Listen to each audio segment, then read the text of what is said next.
Diriwayatkan oleh Imam Ahmad bin Hanbal dalam musnadnya bahwa ada seorang laki-laki yang bernama Nuaiman. Ini Nuaiman, di kehidupan Rasul sallallahu alaihi wasallam ada orang yang seperti itu gitu. Orang yang sering minum minuman keras. Rasul sallallahu alaihi wasallam marah, murka. Rasulullah kalau yang berhubungan dengan Rasulullah tidak marah. Tapi kalau sudah berhubungan dengan agama, Rasul sallallahu alaihi wasallam adalah orang yang paling marah, orang yang paling istiqamah dalam kebenaran. Maka Rasulullah panggil Nuaiman, apa yang kau lakukan? Dia katakan, aku minum minuman keras ya Rasulullah. Rasulullah cambuk dia.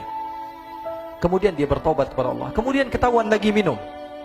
Kemudian dicambuk lagi oleh Rasulullah SAW. Sehingga sebagian sahabat memukul dia dengan pukulan yang banyak.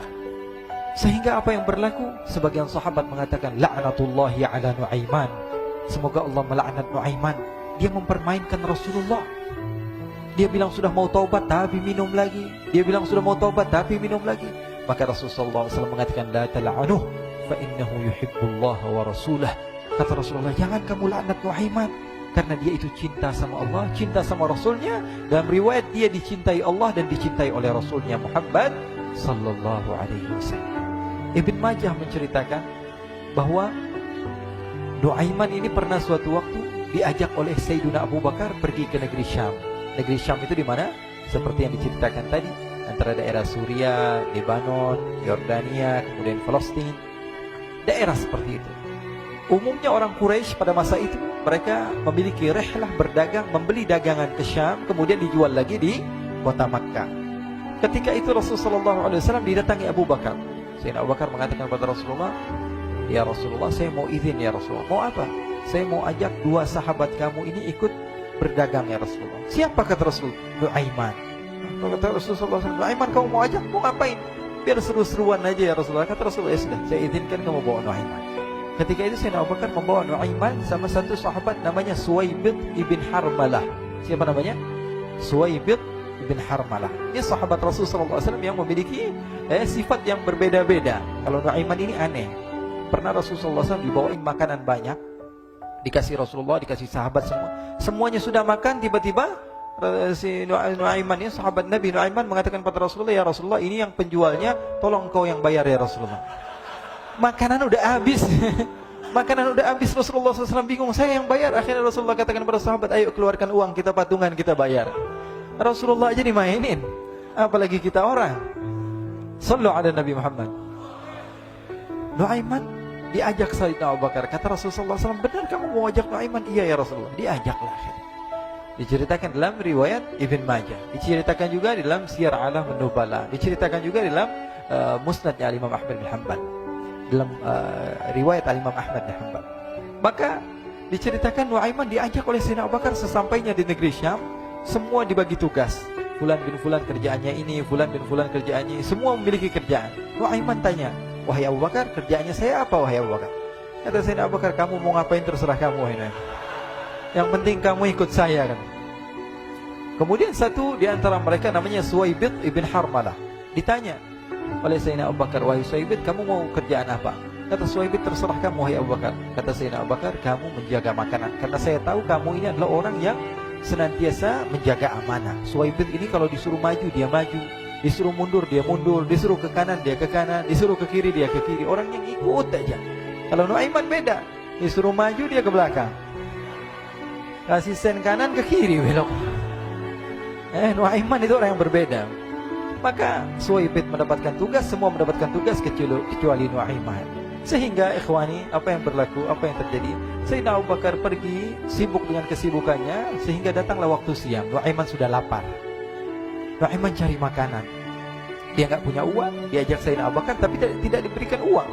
Sehingga dia cari-cari makanan, dia tahu Suwaibid yang jaga makanan, dikatakan, wahai Suwaibid, saya mau makan, berikan kepada saya satu roti saja. Yang terpenting apa? Saya makan sekarang, saya sudah lapar.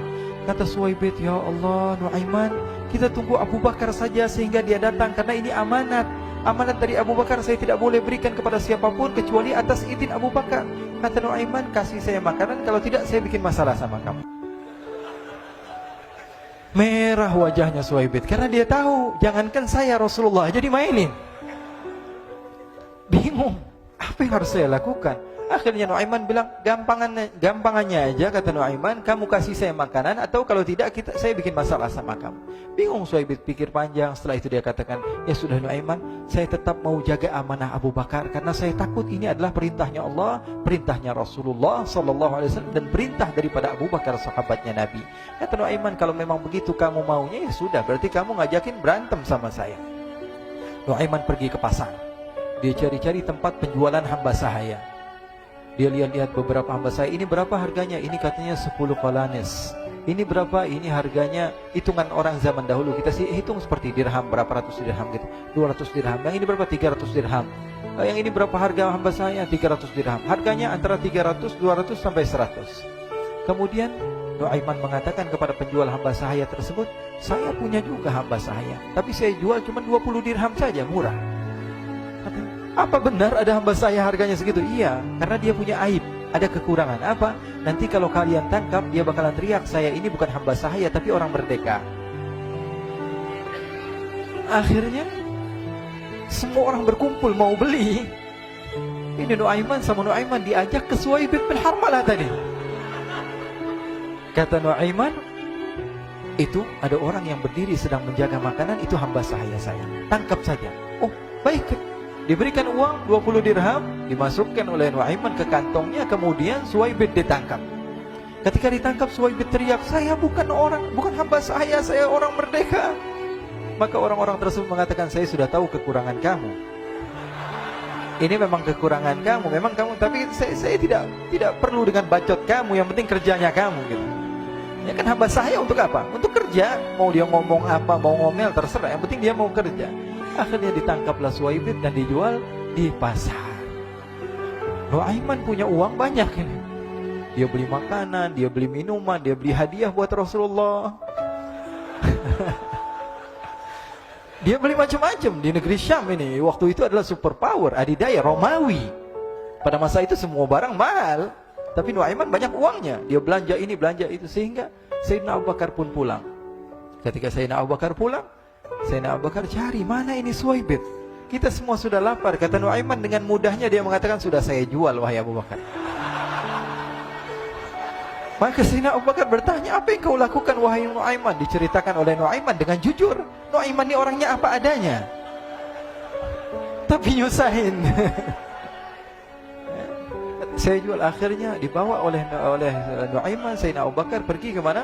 Ke pasar. Lalu dibeli lagi oleh Sayyidina Abu Bakar As-Siddiq, Suhaib yang tadinya orang merdeka menjadi hamba sahaya sebentar, kemudian dibeli lagi oleh Sayyidina Abu Bakar. Pulang ke Madinah, kisah ini diceritakan di hadapan Rasulullah SAW. Maka perawi mengatakan, fadhahikan nabiyyu hatta badat nawajiduhu. Ketika diceritakan kisah Nuaiman tersebut dengan Suhaib, Rasulullah tertawa sejadi-jadinya sehingga gigi geraham Rasulullah SAW nampak di wajah mata para sahabat. Sehingga perawi lain mengatakan, 1 tahun berlalu Rasulullah, setiap ada tamu yang datang pada Rasulullah akan ceritakan kisah Nuaiman menjual Suhaib tersebut. Jadi ada ikhwani, jangan kalian kira Rasulullah SAW itu hidup di satu masa sahabat-sahabatnya itu seperti ustadz-ustadz yang khusyuk, yang kayak Habib bin Anis ini banyak. Bahkan ikhwani, mungkin di akhir karena masanya sudah habis, pernah suatu waktu Rasulullah SAW didatangi asyraf, delegasi dari beberapa negara yang ingin mengenal apa itu agama Islam. Sehingga mereka datang ke rumah Rasulullah SAW membawa unta, kendaraan yang ketika itu kendaraan yang paling mahal mereka miliki. Itu untanya yang paling mewah. Diikat di depan rumah Rasulullah SAW. Tamunya pun masuk, duduk bersama Rasulullah SAW. Di depan rumah Rasulullah SAW ada beberapa sahabat. Ada Sayyiduna Hamzah. Kalian tahu Sayyidina Hamzah adalah orang yang pemberani. Ada Sayyiduna Umar. Kalian tahu Sayyidina Umar adalah orang yang pemberani. Ada Sayyiduna Ali bin Abi Thalib. Ada Sayyiduna Sa'ad bin Abi Waqqas. 4 sahabat ini lagi nongkrong gitu depan rumahnya Rasulullah SAW, berjaga sebelum Allah Subhanahu wa taala turunkan ayat wallahu ya'simuka minan nas. Ketika mereka sedang asyik duduk, tiba-tiba Nuaiman datang. Ini Nuaiman kalau datang pasti bikin sesuatu yang aneh. Bahkan dikatakan tidaklah Rasulullah SAW dalam keadaan bersedih, kecuali Nuaiman datang Rasulullah akan tersenyum. Jadi sebagian sahabat itu senang kalau sudah Nuaiman datang, pasti Rasulullah bahagia. Tapi ketika itu Nuaiman datang, ingin duduk bareng-bareng Sayyidina Hamzah. Sayyidina Hamzah katakan kepada Nuaiman, bercanda begitu. Nuaiman, kamu lihat unta orang datang dari luar Arab ini. Lihat, kata Nuaiman, ini besar banget ini, badannya besar gitu. Dagingnya pasti banyak. Iya nih, kalau kita sate enak nih ntar malam. Kata Nuaiman. Kata Sayyidina Hamzah, apakah kamu berani? Kata Nuaiman, saya berani aja asal kalian gak bilang sama Rasulullah. Kata Sayyidina Hamzah, benar wahai Nuaiman, benar. Akhirnya Sayyidina Hamzah lupa masalah itu, cuma bercanda-bercanda saja. Sayyidina Hamzah lagi asik sama Sayyidina Umar, Sayyidina Ali. Tiba-tiba apa? Ternyata ketika dia melihat unta tersebut sudah pisah antara kepala sama badannya. Nuaiman mengatakan, wahai Hamzah, ini unta saya sudah potong, saya mau pergi sebentar. Kalau Rasulullah cari saya, tolong jangan beritahu di mana saya. Nanti kalau keadaan sudah aman, mari kita nyate bareng-barengan. Ini ada yang seperti itu di zaman Rasulullah SAW. Maka dia pun berlari dan berlari mencari satu tempat supaya Rasulullah SAW dia selamat daripada Rasulullah SAW. Sehingga Sayyidina Hamzah bingung, ini kalau Rasulullah keluar gimana? Ada Hamzah Asadullah, ada Ali bin Abi Thalib, ada Umar, gak bisa jaga kendaraannya, tamunya Rasulullah Sallallahu Alaihi Wasallam. Akhirnya benar apa yang terjadi, ikhwani. Rasulullah SAW tamunya mau pulang. Ketika dia buka pintu tamu melihat apa? Untanya sudah begitu. Mereka teriak, wa naqatah, unta kami wahai Muhammad. Baru mau kenal Islam, unta kami, kendaraan kami sudah dibuang. Rasulullah SAW lihat Sayyidina Hamzah, lihat Sayyidina Ali. Mereka gak bisa ngomong, mereka hanya bilang apa? Nuaiman ya Rasulullah. Rasulullah perintahkan Sayyidina Umar, wahai Umar, sekarang kamu ambil uang, kemudian kamu gantikan, kemudian kamu berikan 2 kali lipat daripada harta unta ini, sehingga apa? Agama Islam tidak didengar dengan sesuatu yang tidak baik di luar sana. Akhirnya diberikan harta, diberikan unta yang baru dan diberikan harta yang lebih untuk orang tersebut, sehingga orang tersebut tidak menjelek-jelekan agama Islam. Kata Rasulullah SAW, dan sekarang waktunya kita balas dendam sama Nuaiman. Nuaiman ternyata berlari tempat yang jauh sampai hampir keluar dari kota Madinah. Dia dapatkan seorang sahabat Nabi yang hadir juga dalam peperangan Badar, namanya Al-Miqdad bin Al-Aswad. Siapa namanya? Al-Miqdad bin Al-Aswad ketika itu sedang menggali sumur. Ketika sedang menggali sumur, Nuaiman datang. Nuaiman katakan kepada Miqdad, wahai Miqdad, wahai sahabat Rasul, kamu orang yang hadir dalam peperangan Badar, kamu adalah orang yang hebat. Dipuji-puji sama Nuaiman. Ada maunya ini. Akhirnya dia bilang, wahai Miqdad, tolong saya. Kenapa wahai Nuaiman? Kamu ini kekasihnya Rasulullah, orang yang disayang sama Rasulullah. Kenapa?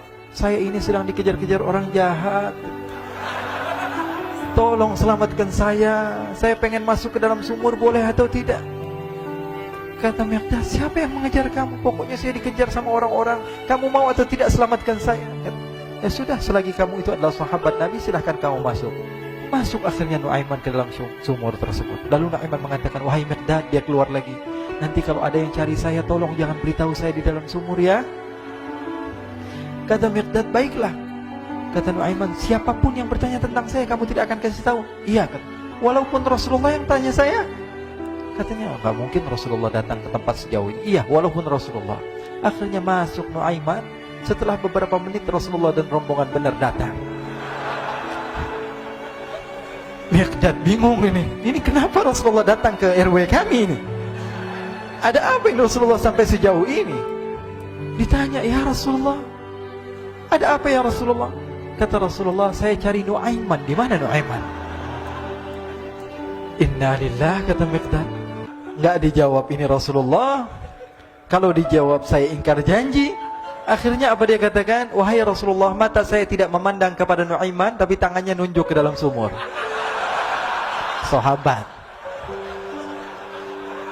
Apa dia bilang? Mata saya tidak melihat kepada Nuaiman, tapi tangannya nunjuk ke sumur. Akhirnya dibuka sama Rasulullah, Nuaiman muncul.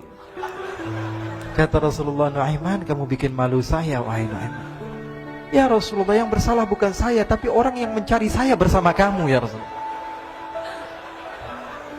Akhirnya Rasulullah nengok, siapa? Ternyata Nuaiman sudah lari kabur.